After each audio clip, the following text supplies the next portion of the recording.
NDTV తెలుగుకు స్వాగతం.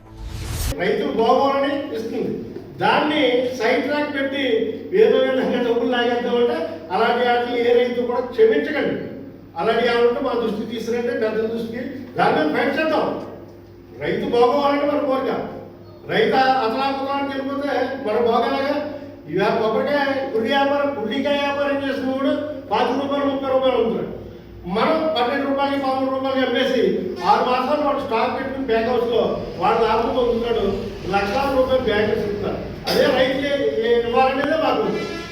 అందుచేత ప్రతి రైతు కూడా దీన్ని వినియోగించుకుని అవగాహనతో ముందుకెళ్తారని, ఉద్యాన పంటలు పశు సంవర్ధన మీద ఎక్కువ దృష్టి పెట్టి దీన్ని ఎక్కువగా ఉపయోగించుకుంటే ఒక 4 సంవత్సరాల్లో ముఖ్యత్వం మాత్రమే మనం అభివృద్ధిగా చెందుతాం.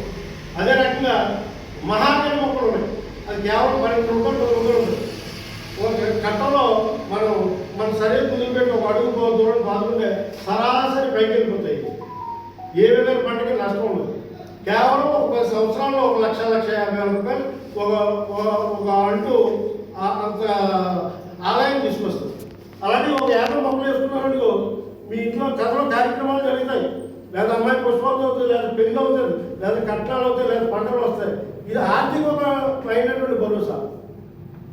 ఇలాంటి భరోసాలన్నీ కూడా ప్రతి రైతు వినియోగించుకోవాలని ఈవేళ కూటమి ప్రభుత్వం ఏర్పడిన తర్వాత ఈ పరిస్థితులు తీసుకొచ్చి, ఎందుకంటే గతంలో 2007లో ఆత్మా కంపెనీలని ప్రవేశపెట్టినటువంటి చంద్రబాబు నాయుడు గారు, దానివల్ల 2019లో జగన్మోహన్ రెడ్డి గారు వచ్చినందుకు మొత్తం నిర్వహణ చేస్తారు.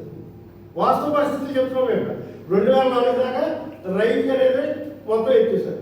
మళ్ళా మన ఈవేళ ఈ కూటమి ప్రభుత్వం అధికారంలో వచ్చిన తర్వాత రైతు బాగోవాలనేటువంటి దృఢమైనటువంటి సంకల్పంలో చంద్రబాబు నాయుడు గారు, అటు మోదీ గారు, ఇటు పవన్ కళ్యాణ్ గారు కూడా ఈ శాఖను తీసుకుంటాం. దీని మీద ఎక్కువగా మోటివేట్ చేయడం. మరి ఈ రాష్ట్రంలో ప్రజలందరూ కూడా సుభిక్షంగా ఉండాలంటే ముందు రైతు బాగోవాలి. రైతు బాగోవాలంటే ఈ కార్యక్రమాలు మనం చేయాలి. ఇది చేసినప్పుడే నిజమైనటువంటి చైతన్యం వస్తుందనేటువంటి దృఢమైన సంకల్పంతో మీరు ఎంతకెళ్తున్నాం. అదే రకంగా మీరందరూ సహకారంతో ఏ రైతుకి ఏ విషయం వచ్చినా వెనువెంటనే ఉండి మీ వెనకాల మీరు పోరాడి మీకు న్యాయం చేకూరుతామని ఈ సభాముఖంగా మనం చేస్తూ ఇక్కడ ఈ సిరి సర్కారం ఏర్పాటు చేసినటువంటి ప్రతి రైతు సోదరులందరికీ కూడా ప్రత్యేకమైనటువంటి కృతజ్ఞతలు చెప్పుకుంటూ సెలవు.